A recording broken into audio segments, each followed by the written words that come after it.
Hi, my name's Tash Frost, and to sponsor me for the MS Readathon, just come to readwithtash.com. Bye! The Mint was a big building with no windows. Agent Banks and Agent Cash showed Emily around at every door. They had to use secret code numbers and special plastic cards to get through. Finally, they came to a big machine. What's this? Emily said. This checks to see if anyone has money in their pockets. Agent Banks explained. Every morning when the workers arrive, Agent Cash here turns on the machine and they all walk through. No one is allowed to have money on them when they come in. And she gets them to walk through it again at the end of the day.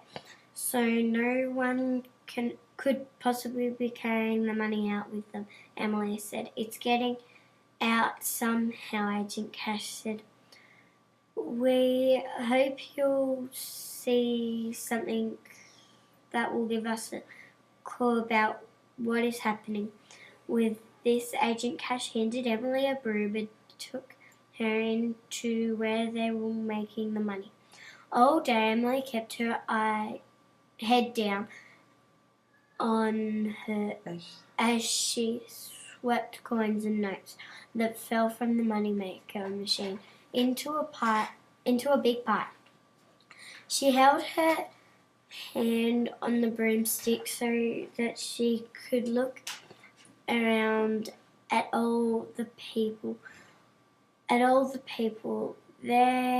were people running the machines. There were people driving forklift trucks around with the paper that would be made into bank notes. There were people who pulled trolleys filled with bags of coins. It was all very busy. Whenever anyone said hello to Emily, she just kept her head down and said hello back as gruffly as she could. A couple of times Agent Cash came to see if she'd seen anything suspicious. No, Emily admitted. Not to worry, Agent Cash said. Isn't it fun working with all this money around you? Not really, Emily said. If you can't spend it or put it in a piggy bank, it's not much fun. But Emily could see from Agent Cash's eyes that she liked it very much. At the end of the day, everyone walked through the money detector machine and went home. Agent Cash stood behind it, checking very carefully to see if anyone was hiding money under their clothes. No one was. No clues, Agent Banks asked Emily. Sorry, Emily said. Of course, I couldn't watch everyone all the time, but I did my best. That's all that matters, Agent Banks said. We've lost a lot of money again today, I'm afraid. I guess we're dealing with a very clever thief. But thanks for your help. Anyway, can I give you a lift home? As she was talking to Agent Banks, Emily was secretly watching Agent Cash. With her Eyefinger, Agent Cash turned off the money detector machine. She was finished for the day. She walked out the door and down the footpath, looking so happy that she was almost skipping. No, I couldn't walk home, Emily said to Agent Banks. I need the exercise. Suit yourself. Emily followed Agent Cash down the street. She stayed a long way behind so that Agent Cash wouldn't notice her. A couple of times the woman turned around and Emily had to quickly duck behind a tree. Finally, she turned down a small street and then went into a house. Emily thought, this must be where she lives.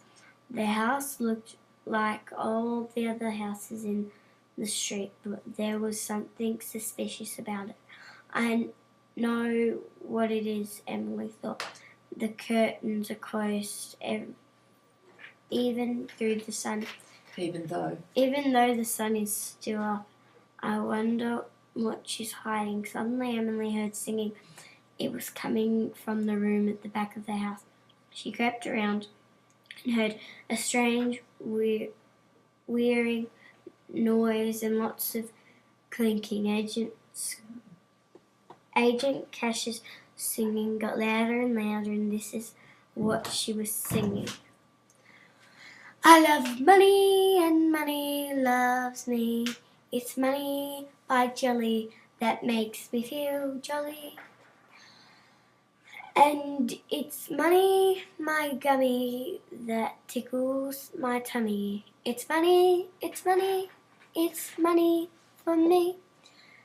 Emily again put her finger up to the window. The curtains were closed, but there was a gap between them. Through it, Emily saw the strangest sight she'd ever seen.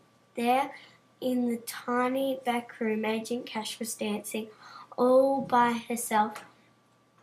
All around her were fans, and they were blowing money like leaves in the wind. Every now and then Agent Cash bent down and picked up a handful of coins and threw them into the air. So it's her, Emily thought.